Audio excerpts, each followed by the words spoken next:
Bismillahirrahmanirrahim. Assalamualaikum warahmatullahi wabarakatuh.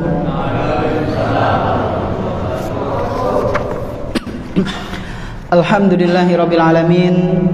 Wassalatu wassalamu ala nabiyyina Muhammadin wa ala alihi wa ashabihi wa man tabi'ahum bi ihsanin ila yaumiddin.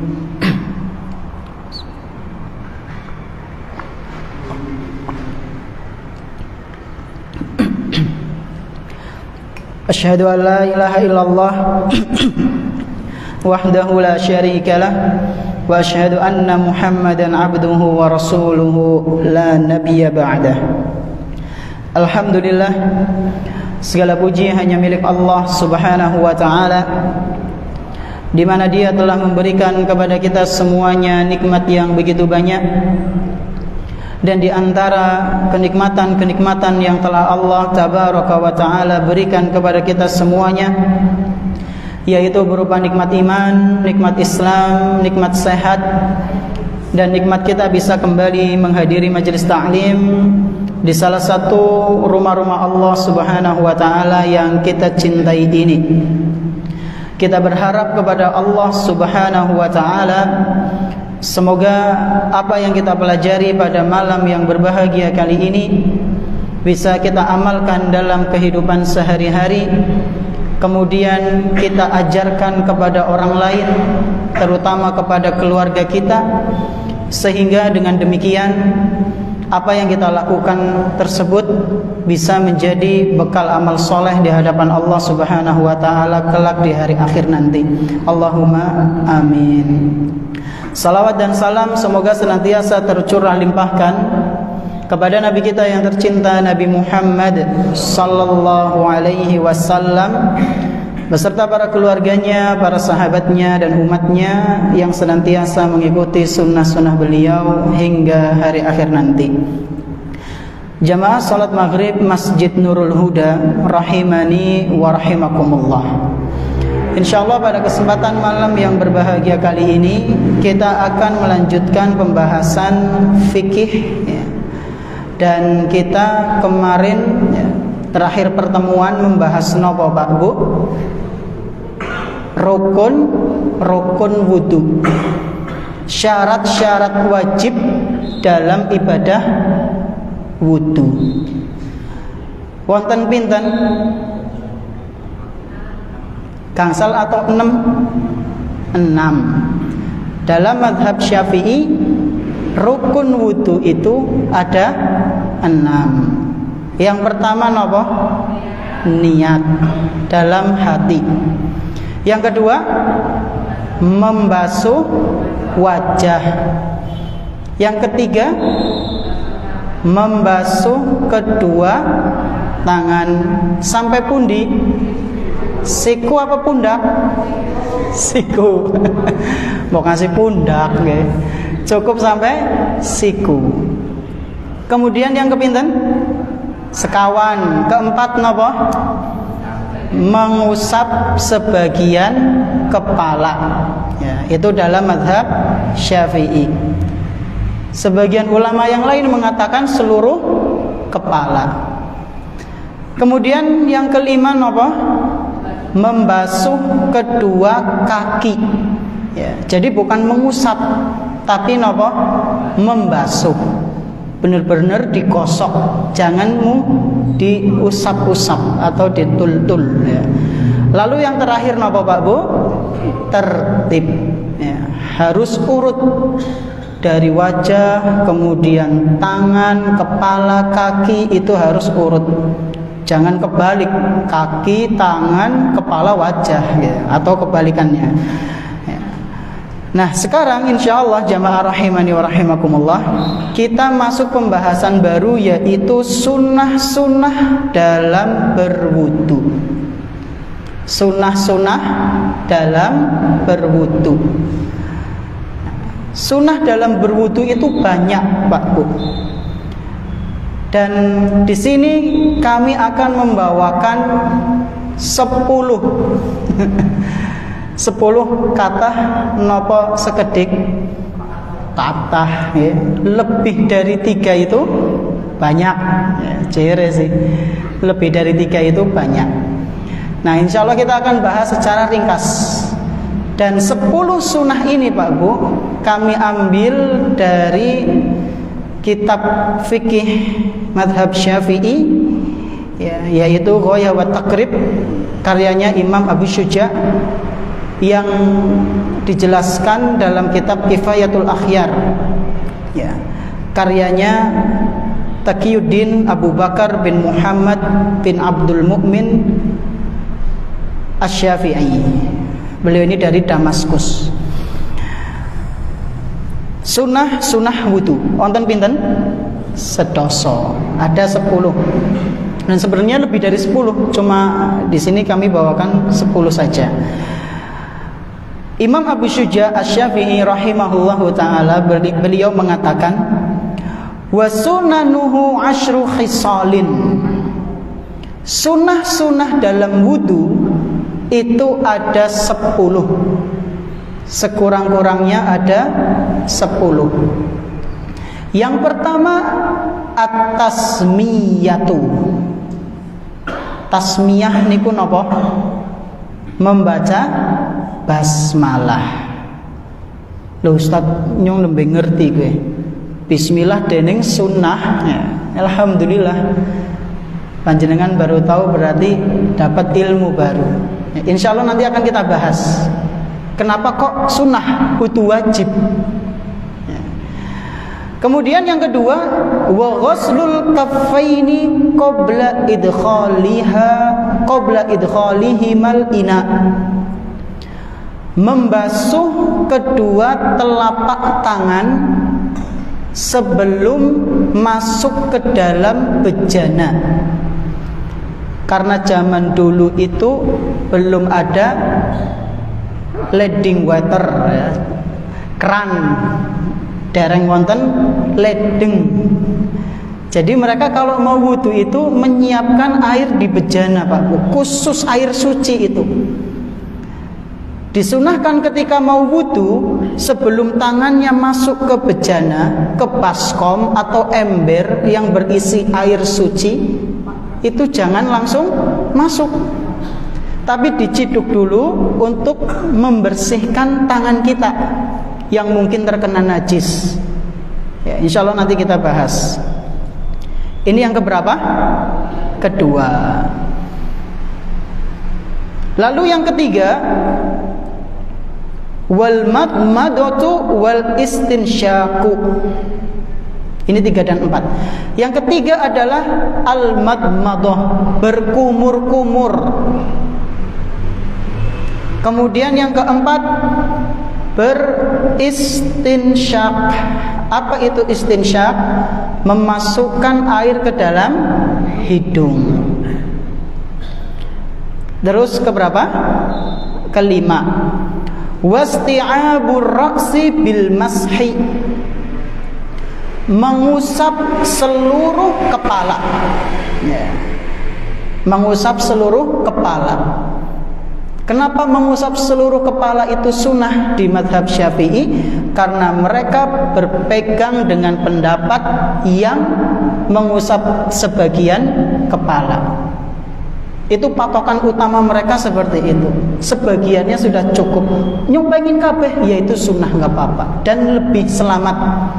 Ya, kata penulis buku ini, mengusap kepala seluruhnya insya Allah itu jauh lebih selamat dari perbedaan. Jadi diusap saja semua ya. Diperbolehkan, bahkan sangat dianjurkan.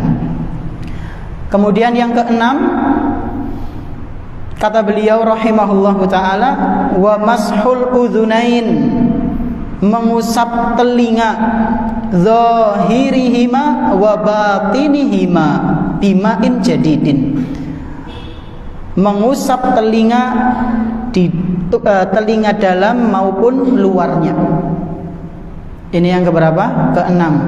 Mengusap telinga luar beserta dalamnya. Telinga dalam sih pundi?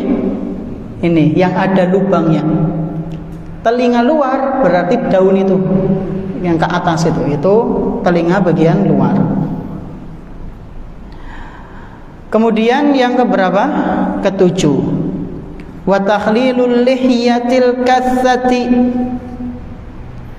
wa takhlilu asabi'il yadaini warijlaini. Yang ketujuh, sunnah dalam berwudu adalah menyela-nyela janggut, yaitu janggut yang tebal, kemudian menyela-nyela jemari tangan dan kaki. Di sela-sela berarti pripun? Seperti ini. Itu termasuk sunnah dalam berwudu.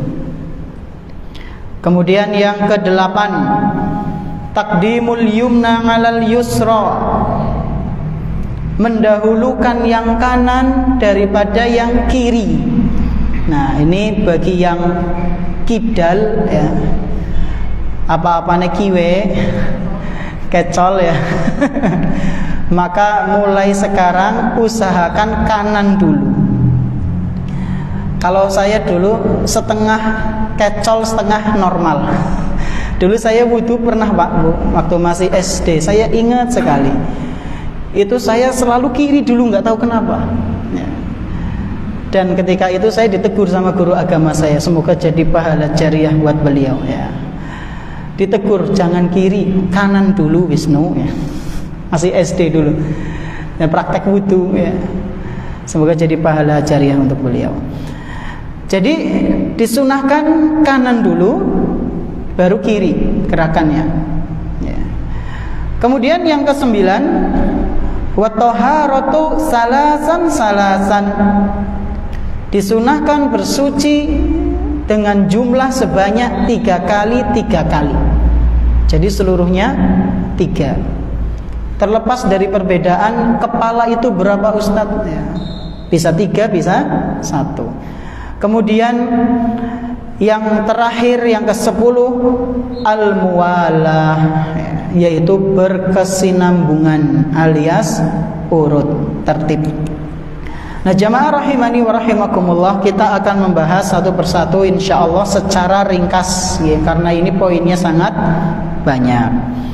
Yang pertama napa wau? Tasmiyah. Tasmiyah napa Pak Bu? Membaca bismillah. Jadi ketika panjenengan ya, ketika kita ingin berwudu, setelah niat kemudian baca bismillah. Dan membaca bismillah di sini hukumnya adalah sunnah. Sunnah muakkadah. Sunnah yang sangat ditekankan. Dalam sebuah riwayat, Rasulullah Sallallahu Alaihi Wasallam pernah menyampaikan, ini hadis riwayat Imam Abu Dawud, dinilai sahih oleh Syekhul Albani. Rasulullah Sallallahu Alaihi Wasallam bersabda, la salata liman la wudu'alah. Tidak ada salat bagi orang yang tidak wudu. Maksudnya apa? Salatnya enggak sah bagi orang yang salat tapi enggak wudu. Ya. Wala wudu'a liman lam yadhkurismallahi ta'ala alaihi. Dan tidak sempurna wudunya seseorang yang tidak menyebutkan nama Allah ketika awal pertama kali wudu. Tidak sempurna. Di sini para ulama menjelaskan kurang sempurna. Namanya kurang berarti apa? Masih sah ya. Masih sah. Cuma kalau kita pengen sempurna, maka ia membaca bismillah. Nah, kemudian kita masuk pembahasan kenapa kok bisa menjadi sunnah, Ustaz. Di sini kita menukil salah seorang ulama madhab ya, Imam An-Nawawi rahimahullahu ta'ala. Siapa yang gak kenal Imam An-Nawawi? Penulis kitab Arba'in An-Nawawiyah, penulis kitab Riyadhus Shalihin ya. Beliau adalah seorang ulama yang meninggal di usia muda dan belum sempat menikah karena tersibukkan oleh ilmu, Pak. Sekitar umur 40 tahunan kalau nggak salah. tapi karya tulis beliau sangat diminati oleh kaum muslimin. Di antaranya adalah Riyadhus Shalihin dan Al-Arba'un An-Nawawiyah. Bahkan kami pernah dengar ada survei tahun 2017 atau 18, buku paling laris sedunia, ya, itu pernah ada yang mensurvei, pembeliannya itu adalah kitab Arba'in An-Nawawiyah. Ya, bukunya kecil, Pak. Dan kitab itu sangat-sangat terkenal, ya, di kalangan kaum muslimin. Ya mungkin karena keikhlasan beliau dalam menulis. Nah, Imam An-Nawawi rahimahullahu ta'ala, beliau seorang ulama besar dalam mazhab Syafi'i. Beliau mengatakan, wa jaa fit tasmiyati ahaditsu dha'ifah. Aku melihat, aku telah meneliti, aku berpandangan bahwasanya seluruh hadis-hadis yang menyebutkan anjuran untuk mengucapkan bismillah sebelum berwudu, ahaditsu dha'ifah, itu hadis-hadisnya lemah. Lalu beliau mengatakan, wa sabata an Ahmad rahimahullah annahu qala, dan sungguh Imam Ahmad rahimahullahu ta'ala pernah menyampaikan, la a'lamu fit tasmiyati fil wudu'i hadisan sabitan. Imam Ahmad, Pak Bu, seorang imam madhab Hanbali, ya. Beliau mengatakan, aku tidak mengetahui hadis yang menganjurkan untuk mengucapkan bismillah sebelum wudu yang derajatnya sahih. Jadi Imam An-Nawawi dan Imam Ahmad menilai hadis-hadis yang mengucapkan bismillah sebelum wudu itu apa? Hadis yang lemah. Ya. Sebagian ulama mengatakan enggak, hasan minimal, jika digabungkan dengan riwayat-riwayat yang lain. Singkat cerita, akhirnya para ulama berkesimpulan bahwasanya mengucapkan bismillah sebelum wudu itu sunnah muakkadah. Karena dalam hadis yang sahih yang kemarin kita bawakan di Sahih Bukhari dan Muslim, ketika Abdullah bin Zaid mencontohkan wudunya Nabi, ketika Utsman bin Affan mempraktekkan wudunya Nabi, beliau-beliau enggak mengucapkan bismillah terlebih dahulu. Jadi langsung ngusap tangan. Sementara ada riwayat lain harus gitu. Maka ya lebih selamatnya kita menilai hadis ini, mengucapkan bismillah sebelum wudu itu sunnah muakkadah. Panjenengan mau mengucapkan ya tidak mengapa, panjenengan mengucapkan itu jauh lebih bagus, tidak juga tidak mengapa, ya. Ini yang pertama mengenai pembacaan basmalah. Kemudian yang kedua apa Pak Bu? Membasuh kedua telapak tangan sebelum memasukkannya ke dalam bejana. Nah, karena dulu tidak ada ledeng. Sudah ada belum di zamannya Nabi sih? Kayaknya belum nggih. Padasan mungkin ya, walau alam. Tapi kebiasaan zaman dulu itu pakainya bejana, Pak Bu. Pernah suatu malam Imam Ahmad rahimahullahu ta'ala itu dikunjungi oleh salah seorang jamaahnya, ikut nginep di rumahnya beliau. Nah, di setiap malamnya itu beliau menyediakan bejana, isinya air. Ketika waktu datang subuh, beliau kaget pas ngelihat bejana yang berada di samping tempat istirahat muridnya itu. Maka beliau heran, lalu mengatakan, subhanallah, penuntut ilmu enggak sholat witir, Subhanallah. Penuntut ilmu nggak bangun malam, subhanallah. Penuntut ngomong kayak gitu terus. Heran. Karena apa? Karena seorang penuntut ilmu kok nggak sholat malam. Jadi dulu itu orang-orang heran melihat orang yang tidak menghidupkan salat malam, takjub. Tapi di zaman kita sekarang, takjub ketika melihat orang salat malam. Wis beda zamane.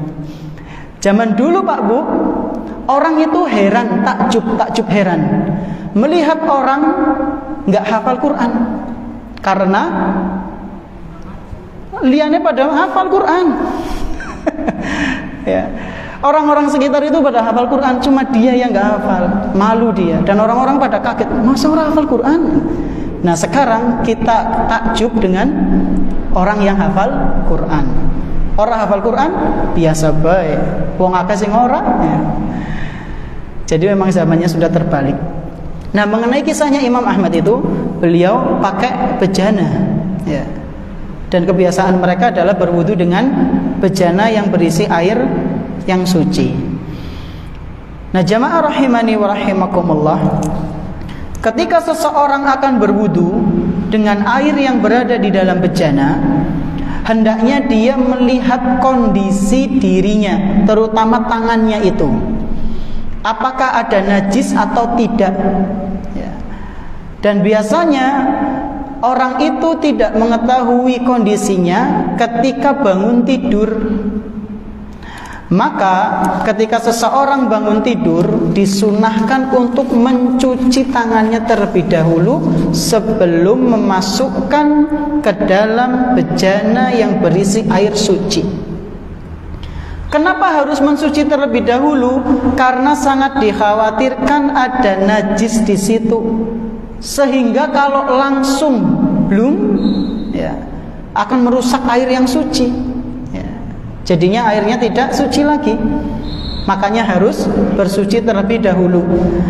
Ini disebutkan dalam sebuah hadis riwayat Imam Muslim, bahwasanya Rasulullah sallallahu alaihi wasallam pernah bersabda, "Idza staiqadha ahadukum falyufrig ala yadihi thalatha marratin qabla an yudkhila yadahu fi ina'ihi." Apabila ada di antara kalian bangun tidur, maka sebisa mungkin siramkan 3 kali cidukan ke tangannya terlebih dahulu sebelum dia masuk ke dalam bejana. Nah kalau sekarang kira-kira perlu mboten? Kan wis ana padasan, wis anten ledeng. Panjenengan perlu melakukan sunnah itu atau tidak? Perlu napa mboten? Caranya beda, pripun carane? Langsung padasan, sisan wudu. Ya. Wallahu a'lam bissawab. Ya. Kalau zaman sekarang sudah praktis, maka langsung pakai ledeng, ya. Kemudian dipisahkan antara bersuci menghilangkan najis itu dengan sunnah wudunya. Atau bisa langsung berwudu sekalian, karena untuk menghilangkan langsung bersuci, ya, bersuci menghilangkan najis itu. Karena air yang mengalir itu sudah langsung suci dan enggak terkena najis rusak itu, enggak, karena dari sumbernya langsung nyur gitu. Beda halnya dengan bejana atau ember. Dan ini bisa kita lakukan ketika mati airnya. Sementara panjenengan punya persediaan air di galon. Galonnya tinggal sepetil atau di nopo itu baskom.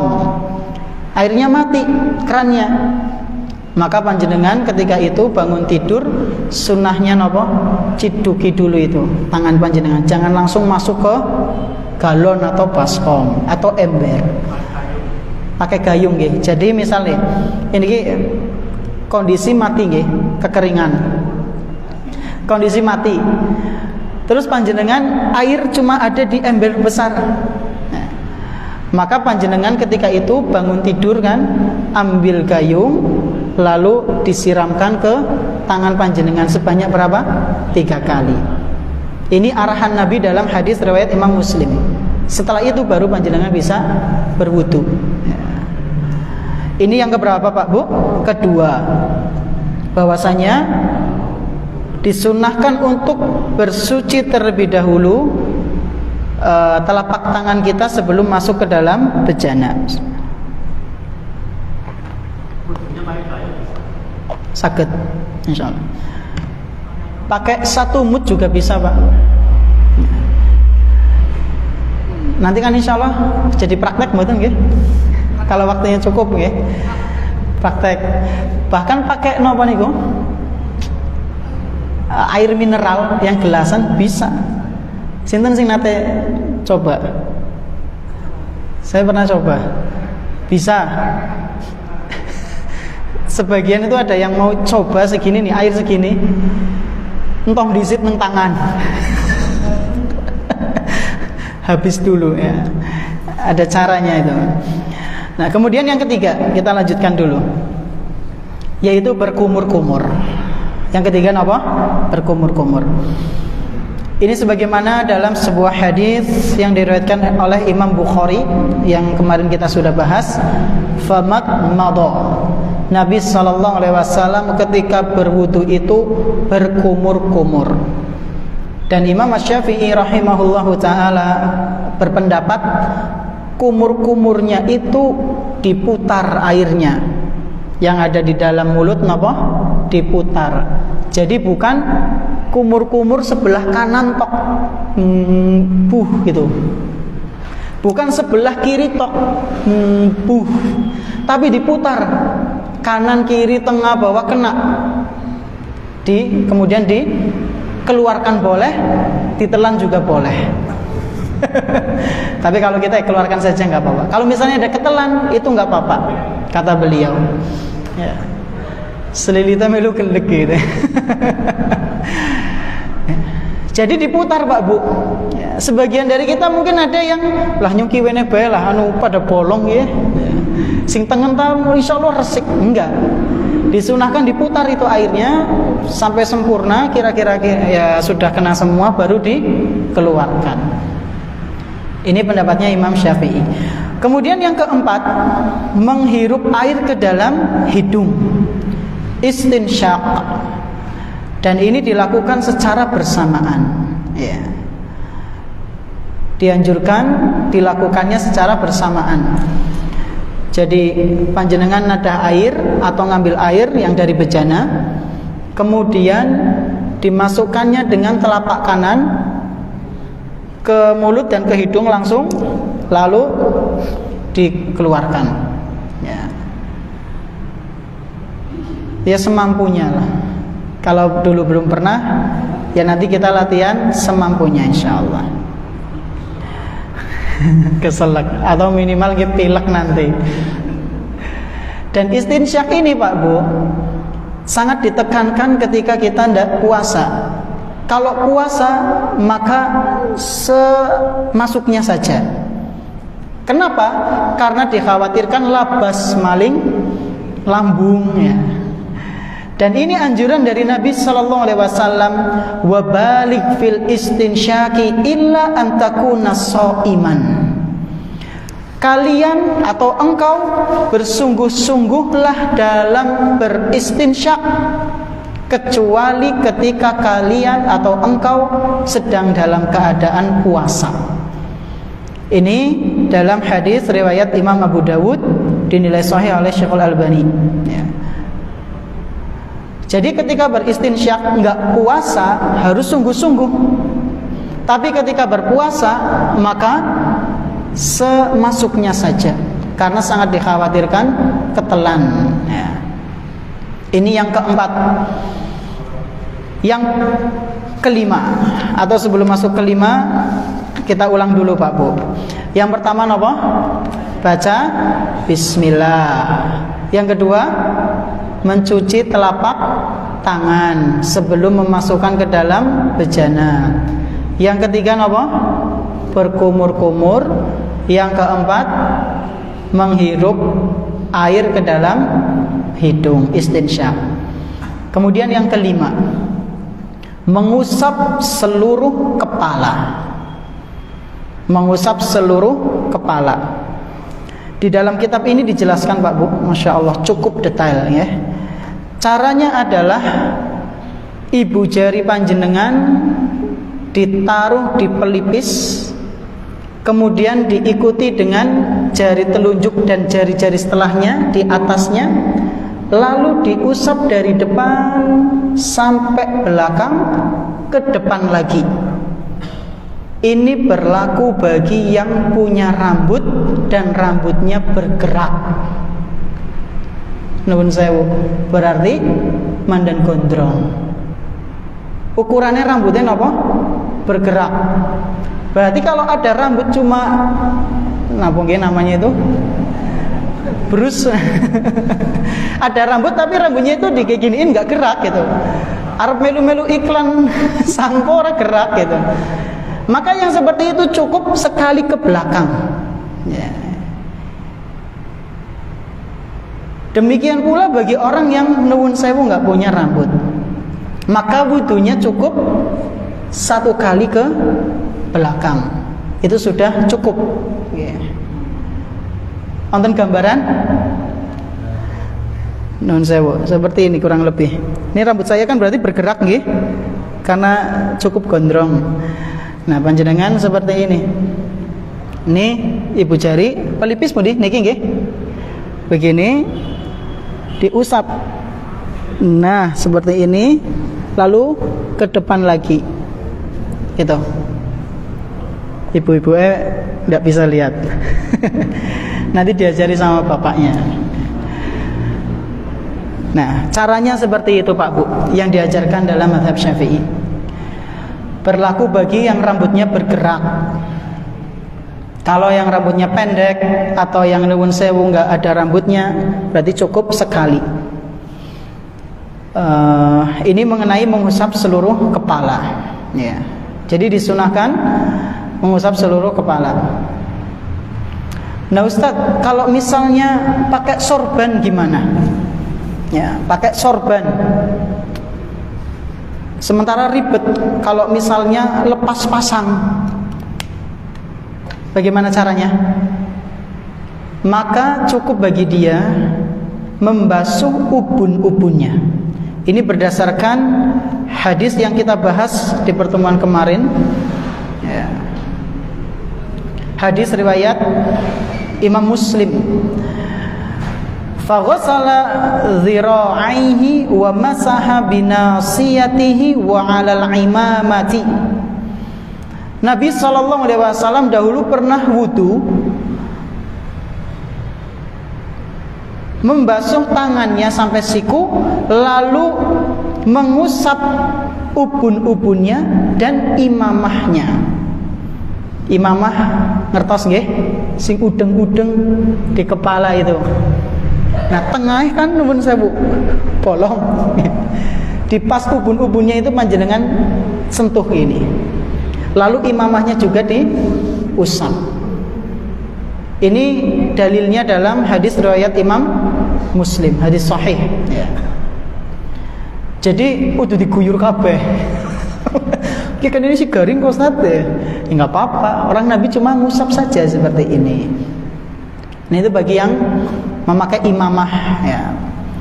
Karena mungkin hawanya dingin ya, dilepas semeribit ya, maka diperbolehkan bagi panjenengan untuk mengusap imamahnya dan ubun-ubunnya. Ubun-ubun itu sih napa? Napa? Bun-bun nggih. Uyang-uyang sanes nggih. Sanes. Nek uyang-uyang wonten sing kali 3 nggih, nek ubun-ubun 1 nggih. Nggih. Nah, berarti ubun-ubunnya. Ini mengenai mengusap seluruh kepala. Yang keberapa? Kelima. Kita langsung yang keenam. Kenapa Pak Bu? Mengusap telinga. Dan di sini juga dijelaskan cukup mendetail Pak Bu, Masya Allah. Cara mengusap telinga. Atau sebelum ke caranya, kita bacakan dulu hadisnya, ya, dalilnya. Bahwasanya Nabi SAW itu kalau berwudu juga mengusap telinga. Hadisnya diriwayatkan oleh Imam Al-Hakim rahimahullah dari sahabat Nabi yang bernama Abdullah bin Zaid radhiyallahu anhu. Beliau mengatakan, ra'aitu Rasulullah sallallahu alaihi wasallam yatawaddo. Aku dahulu pernah melihat Rasulullah sallallahu alaihi wasallam berwudu. Fa akhadha ma'an li udhunayhi khilafal ma'il ladzi masaha bihi ra'sah. Dan aku ketika itu melihat Rasulullah sallallahu alaihi wasallam berwudu mengusap telinganya dengan air yang beliau pakai untuk mengusap kepalanya. Berarti labas, mboten? Labas. Ya. Jadi setelah kepala langsung masuk ke dalam telinga, diikuti usapan luar daun telinganya. Lah kepriwe Ustaz, praktek langsung bae Ustaz. Teori mah dan bingung ya. Jadi caranya Pak Bu disebutkan dalam kitab Kifayatul Akhyar, memasukkan kedua jari telunjuk ke lubang telinga, lalu memutar keduanya di bagian dalam, ya. Kemudian melintaskan kedua ibu jari pada punggung daun telinga. Sebenarnya fleksibel sih, nggak harus ini juga boleh. Ya. Jadi praktek lagi, praktek di sini dulu, ya. Seperti ini. Setelah mengusap seperti ini, kemudian ke depan, langsung labas gini. Ini puter. Nah, jempol ini kita naikkan ke atas. Dah cukup. Saged? Saya ulang ya. Ini seperti ini. Sampai belakang, lalu ke depan, langsung masuk ke telinga dalam, diputer. Boleh pakai ini, fleksibel. Diputer, dibersihkan ini. Yang di dalam itu kan ada cekungan lagi nggih, itu dibersihkan. Lalu jempolnya ke depan. Set. Nah, begitu. Wonten gambaran Pak Bu? Wonten nggih insyaallah. Nah, itu caranya. Disebutkan dalam Kifayatul Akhyar. Jadi mengusap telinga itu sunnah. Kalau nggak mengusap berarti boleh nggak? Boleh, nggak apa-apa. Ya. Cuma eman-eman pahalanya ya nggak sebanding dengan yang mengusap daun telinga. Ini yang keberapa? Keenam. Kemudian yang ketujuh. Napa yang ketujuh? Menyela-nyela janggut yang tebal.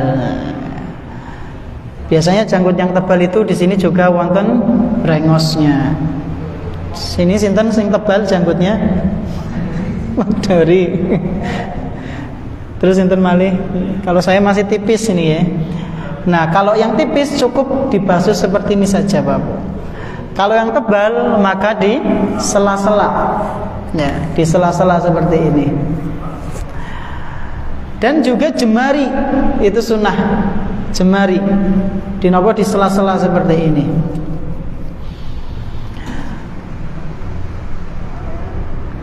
Hal ini berdasarkan sebuah hadis yang diriwayatkan oleh Imam At-Tirmidzi, dan beliau menilai hadis ini hasan sahih, sementara Syekhul Albani menilai hadis ini sahih. Bahwasanya Utsman bin Affan radhiyallahu anhu pernah mengatakan, anna Nabiyya sallallahu alaihi wasallam kana yukhallilu lihyatahu. Bahwasanya Nabi sallallahu alaihi wasallam dahulu ketika berwudu, beliau itu menyela-nyela janggutnya. Ya. Ini diantara kebiasaannya Nabi. Kalau beliau sedang berwudu, setelah membasuh wajah, beliau menyela-nyela janggutnya. Ini sunnah yang keberapa Pak Bu? 7. Kemudian yang ke-8, mendahulukan yang kanan daripada yang kiri. Ini juga berdasarkan sebuah hadis yang diriwayatkan oleh Imam Bukhari dan Muslim, hadis sahih, bahwasanya Aisyah radhiyallahu anha pernah menceritakan tentang kebiasaannya Nabi, aktivitas Nabi sallallahu alaihi wasallam. Beliau mengatakan kana Nabi sallallahu alaihi wasallam yu'jibuhu tayammunu fi tana'ulihi wa tarajjulihi wa tuhurihi wa fi sya'ni kullihi. Kata Aisyah radhiyallahu anha, istri Nabi sallallahu alaihi wasallam, beliau menceritakan Nabi sallallahu alaihi wasallam itu biasa atau suka mendahulukan kanan daripada kiri dalam aktivitas-aktivitasnya yang terpuji. Contohnya nopo? Tana'ulihi, ketika bersandal. Jadi kalau bersandal itu diantara sunnahnya adalah memakai yang kanan dulu, baru yang kiri. Melepasnya yang kiri dulu, baru kanan. Jangan terbalik. Wa tarajjulihi, dan ketika nyisir. Nah, berarti kalau dari kanan ke kiri, sempongnya ke kiri gitu. Sementara Nabi SAW itu kan belah tengah, diceritakan dalam beberapa riwayat ya. Nabi SAW itu rambutnya belah tengah, berarti ke kanan dulu baru kiri. Nah yang satu arah berarti ya ke kiri. Tapi nyamus awit mien ming tengen disit saja. Ya panjenengan bisa akali lah, sini dulu kemudian baru ke sini gitu ya. Intinya fleksibel lah, jangan dibikin apa ribet ya. Cuma masalah itu pengen ngasih tukaran gitu ya. Subhanallah, saya pernah jumpai kisah ya. Tukaran gara-gara posisi jam. Ke jam nang kiwili kebiasaannya orang-orang musyrik. Orang-orang kafir. Nang tengen. Langsung menyampaikan beberapa pendapat ulama yang kontemporer.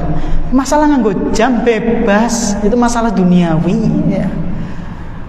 Kadang sebagian kita itu keras dalam hal-hal yang sepele, tapi kendor dalam hal-hal yang benar-benar usul, pokok ya.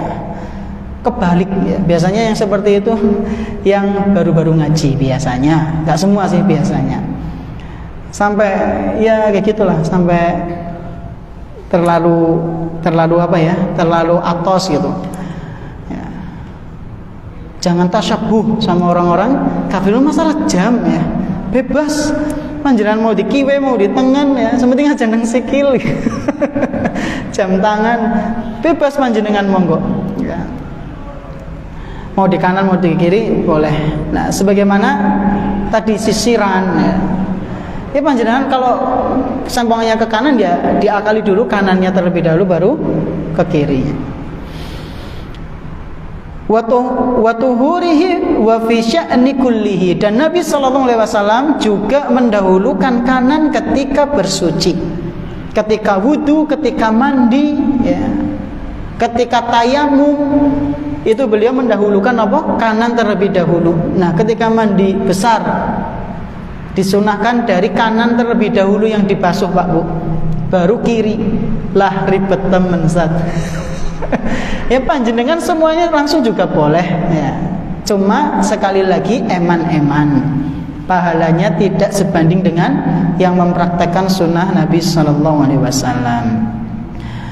Dalam riwayat lain juga disebutkan, yaitu dalam hadis riwayat Imam Abu Dawud dan dinilai sahih oleh Syekh Al-Albani, Rasulullah SAW pernah bersabda, "Idza labistum wa idza tawadda'tum fabda'u bi ayaminikum." Jika kalian memakai baju dan berwudu, utamakan kanan terlebih dahulu. Jadi ketika kita memakai baju, utamakan kanan terlebih dahulu. Mengutamakan kanan dalam memakai baju sih pripun? Berarti memasukkan tangan ke lengan baju yang kanan dulu, baru yang kiri. Ini sunnah yang ke-8 bahwasanya dahulukan kanan baru yang kiri. Kemudian yang ke-9, bersuci sebanyak 3 kali gerakan. Ya. Wajibnya pinten? 1. Ya, sunnahnya 3. Minimalnya 1, maksimalnya 3. Enggak ada yang sampai 4. Ya. Dalam hadis riwayat Bukhari Pak Bu, di nomor, Masya Allah, ini urutan, panjenengan nanti bisa cek. Dalam Sahih Bukhari nomor 157, 158, 159 itu disebutkan urutan. Dan ini sudah saya cek tadi sebelum ngisi kajian ya. Dalam hadis riwayat Bukhari 157 dari Ibnu Abbas radhiyallahu anhuma, Nabi SAW itu wudu 1 kali gerakan, runtut 1 kali. Ini Bukhari nomor 157 dari Ibnu Abbas. Nomor berikutnya dari Abdullah bin Zaid 2 kali, 2 kali, 2 kali. Dalam Bukhari nomor 159 setelahnya dari Utsman bin Affan 3 kali, 3 kali, 3 kali. Jadi minimal 1, maksimal berapa? 3. Dan yang terakhir, sunnah terakhir apa Pak Bu? Berkesinambungan, yaitu urut. Dan masih banyak sunnah-sunnah yang lain, diantaranya adalah bersiwak, terus membaca doa setelah wudhu. Insyaallah cukup lagi, panjenengan bisa baca sendiri. Dan kita insyaallah akan lanjutkan di pertemuan yang akan datang. Perlu praktek mboten niki? Atau besok saja? Besok saja nggih, karena adzan ke iqamat itu cukup cepat. Insyaallah di bulan depan kita akan praktek full. Nanti panjenengan satu persatu maju insyaallah. Mungkin ini yang bisa kami sampaikan. Terima kasih atas perhatiannya. Subhanakallahumma bihamdik asyhadu an la ilaha illa anta astaghfiruka wa atubu ilaik. Wassallallahu ala nabiyyina Muhammadin wa ala alihi washabihi ajma'in. Wassalamualaikum warahmatullahi wabarakatuh.